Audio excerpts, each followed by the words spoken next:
Hi people, Ed from Health and Fitness. We've got on a beautiful day here in England, bringing a new video on how to fix your squats and loads in the gym, exercises, routines, but they're not very easy to do. I'm going to show you how to fix it in this video with two simple ways and another way to manipulate it. Like and subscribe to the channel, guys. I appreciate all your support. Let's do it, let's fix that squat.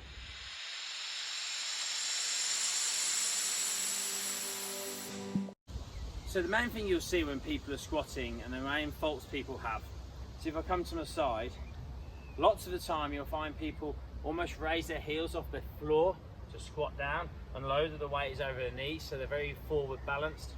And the other bit that lots of people do mainly is they lose their posture and they round in the back. So you get down to the bottom and you're all curved over. Now, the problem with these things are when you're doing them, you're not really using the muscles that you want to use. You're loading the spine too much, because when the spine rounds, the muscles aren't activated, they're actually switching on to work like they should. And because of that, something has to take the load, namely your back. And then this is where we get the injuries and the tweaks, and we don't get the progression and the desired outcome from the movement that we want. We're not actually working the muscles it's designed to use. So that's why it's imperative that you do the right form on a squat, because as good as the movement is, it can really mess you up if you do it poorly. One of the main reasons we struggle with a squat is because of day-to-day life. We sit down a lot, we're in the car, at the desk, in the chair, watching TV, whatever it might be. And because of this, our hip flexors at the front of our body get really tight. What happens here is then at the bottom of your squat, because they get so tight, it won't let your body stretch out, and it pinches the muscles around, and then you get this rounding of the back. So a great way to fix this is a hip flexor stretch. To do that, all I'm going to do is put my foot up on the bench, my back knee on the floor. Now, I haven't got a pad here, but if you've got a pillow or something, you might want it to make your knee a bit more comfortable. And all we're going to do is put that knee on the floor, big step out of this one, and then just push the hip forward. Really try and feel like my chest stays high, and I'm driving my hip forward. If you need to feel anything in your lower back, suck your tummy in. Now, to increase this, what we can do is raise our arms up into the air, even hold a pole or something, and then if we want to really stretch over to the side, you'd hold that for say 5 seconds, relax a little bit, go again, hold it for another 5 seconds. But the longer you can do, the more you can stretch this hip flexor muscle out, the better and the easier you'll find it to squat. The second reason people struggle with the squats as well is because we get really tight calf muscles in the bottom of our body. Down here, your calf muscle. And the problem with that is that when we come to squat, our ankle doesn't have the mobility and the range of movement to actually get into the position at the bottom, and because we haven't got in the position, the whole rest of the movement goes wrong. And that's when you get this movement more, and then coming off on the heels. Great way to fix this is to stretch out the gastrocnemius muscle, which is the calf muscle. All right. Now you can use a wall, no problem. I've got the bench because obviously I haven't got any walls around here. Hands on the bench, okay, feet together, and all you're going to do is step back and then really lean in and pushing the heel down and feeling like you drive the hip forward and just holding that stretch. The longer when you stretch, guys, the longer you hold it for, the better. The only thing you have to bear in mind when you're stretching is that if you're about to train, you want to more activate the muscle and mobilize it.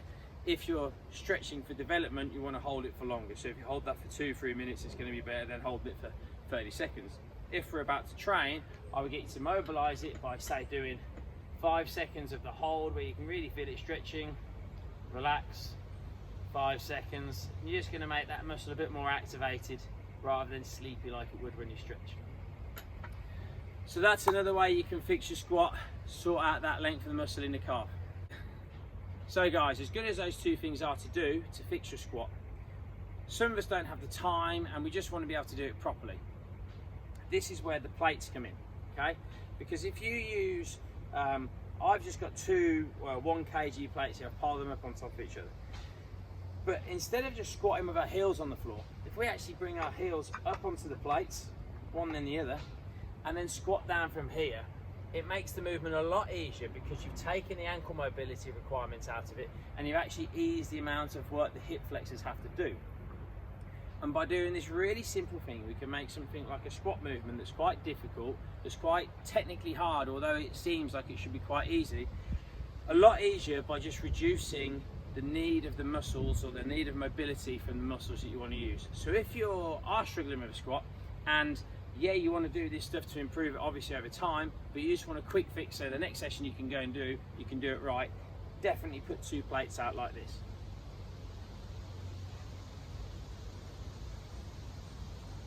The other thing you can do, people, is once you've got your plates out as well, when you're in the bottom of your squat, really try and feel like you sit through your heels and you push your knees out to the side.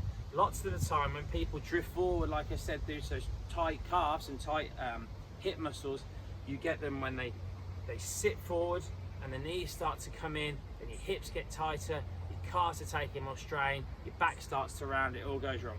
So at the bottom of that squat, just practice sitting there. You might have your heels on the plates or not, but you're just going to feel like those knees squeeze out to the side, your weight through your heels, your chest is nice and solid, back's nice and tight, and you're off on your way. I hope that helps, guys. Give it a go. Like I say, any questions, feel free to ask. Send it a comment below. Even if you want a bit of help on your squat, send it into the channel, send it to my email address. I'll give you a bit of feedback, see if I can help you a little bit. As always, people, my free ebook helping you to train and lose weight is in the description below. Give it a like, give it a subscribe. My free ebook's in the section below. Give it a go, give it a read. I'm sure it will help you. Like and subscribe to the channel, and I'll speak soon. Bye.